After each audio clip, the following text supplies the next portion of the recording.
gonna be talking a lot more NBA over these next couple of weeks. Obviously, we've only got 3 more games left in the NFL, unfortunately, but we're getting ready to get into the time of the year where I actually pay attention to the NBA.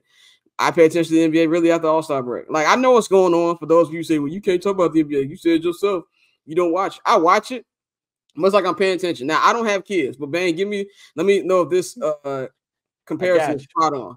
It's kind of like when, like, if you watching your kids, but you ain't really watching your kids. Like, you know they're in the room playing. Like, you can see them, but you ain't really fully paying attention. You're like, oh, this nigga got a remote in his hand. And then, like, when you really pay attention, that's how the NBA is to me. Like, that's me when I'm doing a podcast. Right. It's like I'm looking, but it's like, oh shit, nigga, the Bulls the number 1 seed. Like, when I pay attention. And now you wonder why I can't watch it. I tried so hard. Like, I got the subscription, I got the pass, I used the full trial, and then I even got charged for it. Okay, because I forgot to cancel my subscription. You are not alone. There. And again, I used to love basketball. I used to genuinely look forward to watching the NBA. And other sports just grabbed my attention and kept my attention. And listen, I'm a Memphis Grizzlies fan. We said it before, we even got on today. Ja Morant was supposed to be the next guy. And Dante said he's up here acting like Pistol Pete, which is correct. So disappointing. So disappointing. And you're right. I feel like that's the problem. This is the thing, too. I know it's just not me because I talked to other people who I know who are basketball fanatics. Like at these Clippers games, and shout out my man Pappy. Pappy don't watch nothing but basketball, and he was like, it's bad hoops. And what pisses me off, there's so much young talent. Like, if we're just going off young talent, this is the most young talent we've ever seen in the NBA. But the question I'm gonna pose to y'all is, when is this next talent going to take the leap to when they're in the big game, in the finals, in the conference finals, and like we're actually paying attention to them? We can stop talking about what LeBron's doing in year 22. We can stop talking about what Steph Curry is doing in year 15 or what KD is doing in year 17. Those are the old heads. Like, we sitting up here, people arguing about what's wrong with the Lakers. LeBron, nigga, that's what's wrong. Like, it's nothing bad. LeBron is playing well for his age. Anthony Davis is actually playing well too, but they're nigga. Like, when is the thing the NFL has that is amazing right now? You have made the perfect transition from the Tom Brady era, from the Peyton Manning, the Ben Roethlisberger, and guys like that who are winning, and you moved right into the Mahomes, the Burrow, the Allen, and Lamar. The NBA still has that problem. So I'm gonna go to Dante first. Do you think it's like is there anything the NBA can do, or what can we do to make, with all the attention they got, we should be entertained more when it comes to, having more superstars? It's just nothing they can do. In terms of the conversation, that's the media's fault that they still talk about LeBron and these big names. They haven't actually tried to put the effort forward to push these new guys. That's number one. But the real issue, and a lot of people blame Steph, but I blame the coaches, is because once we went to positionless basketball, everybody plays the same. So one thing about our era, you had guys like, I don't like mentioning these. You had 3-point specialists. Not everybody got shooters. Not only that, but you had like Stockton and Malone, who when you played Utah, you knew they were going to be physical and do pick and roll. When you played Indiana, you knew they were going to be running the fucking round. Reggie, Sam Perkins, Mark Jackson getting assists. Like, it was different play styles that teams had. Now you get up here, they're gonna tip the ball off. Everybody's gonna run back and forth and shoot up as many threes and try to get as many layups as possible. So, like, what the game is, and that shit like is boring, bro. And like, when you get a really good team versus a really bad team, or one thing that I always know, every NFL game, every NBA game you watch these days, I guarantee you there's gonna be a 12-0 swing at some point.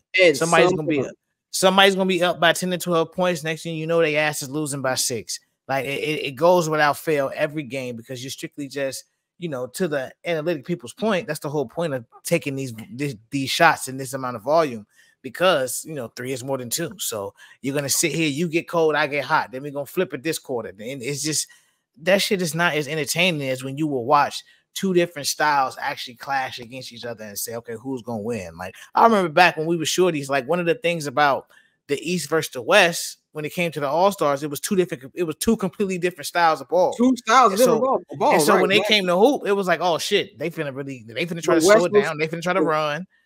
So now you don't get none of that. Yeah, the West was more flashy. East was, gritty, defensive style basketball. You know what I'm saying? That's the difference. What are you saying, Courtney?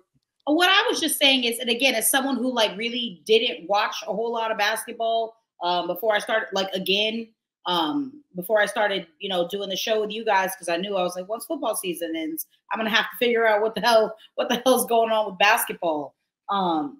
These young dudes, say what you will about the old guys still give me a reason to want to watch. I think it's incredible that in year 17 and year 20 plus that these dudes are still able to do what they're doing. But I mean, like you said earlier, Scott, the reason why, the NFL had that natural transition from Brady and those guys into like Mahomes is because Mahomes was successful early. It's easy to sell someone when they have success relatively early into their career. I'm not interested in watching Oklahoma City.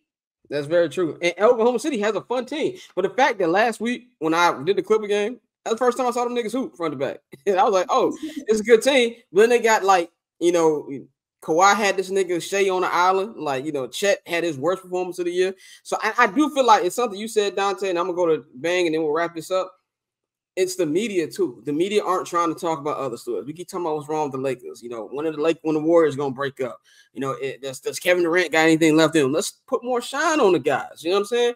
Let's put more shine on what they're doing in Indiana. You know what I'm saying? They got a team on the rise. What they doing? Yeah, I know it's laughable because of small ass markets, but that's what you got to do. Like we need to be talking more about Anthony Edwards and things like that. And also, and I love Inside the NBA. I don't watch Inside the NBA for basketball knowledge. I know that. But the fact that you got Shaq and Charles Barkley up here saying, oh, we don't even watch this shit.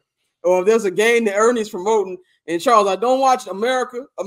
Don't sit up here and waste your time watching Wolves and Grizzlies. And the fact if you got the media saying that, the average fan is going to be like, oh, I don't want to watch that shit. You know what I'm saying? Because 9 times the average fan didn't grow up on them. We grew up on, Shaq Charles. So we know them niggas are strolling. We know they didn't watch periods. So I feel like it's a whole bunch of things with it. But Bang, bring us home on this, man. What you think about the superstar problem that the NBA has? The superstar problem is that the NBA is just not like they used to when they created superstars. And the NBA is still relying on the OGs. They're still relying on LeBron James. They're still relying on Steph Curry, Kevin Durant, et cetera, et cetera. At the end of the day, these dudes are in the twilights of their careers, no matter if you want to believe it or not. They're just not as good as creating people. But I also believe the media or the way we watch the games are part of the reason for that. That's why, even though I wasn't a fan of it at the beginning of it, but it's not a surprise that after the in-season tournament, shit that quality drop. Yeah, the quality drop. People was actually trying to win that shit, for the bread, along with trying to be the first. But the quality plummeted right after that. It's bad. Quick too, the next day. Yeah, it was just all right, this shit over with. It's time to rest.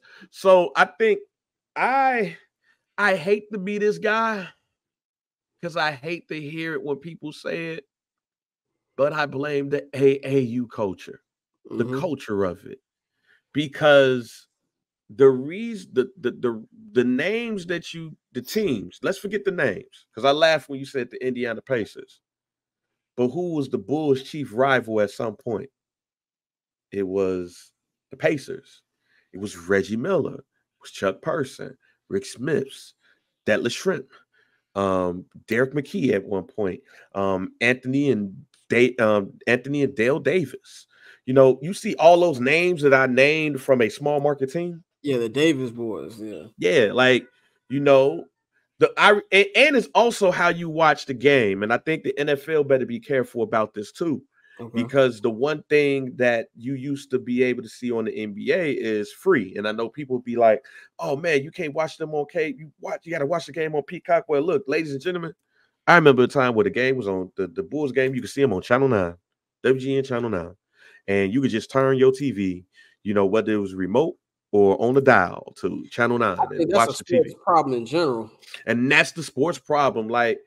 Everybody it's getting to the point where so much stuff going on where it's like, damn, where I'm gonna be able, like, you know, I even care about watching this until the playoffs? Like I told y'all, for me, NBA started during Christmas. But then who are the rivalries, fam? Like where? Yeah, and this is doing rivalry week to this week. Yeah, like where's the rivalries? Like we talking about Anthony, right? We talking about Anthony, but who's Ant's chief rival? Who is the person? Like who is the person that when he go up against somebody, we want to see that? Matter of fact, I learned today because I wasn't paying attention, but no, we was on a program director meeting, and they. You say what? I'm glad you admitted that.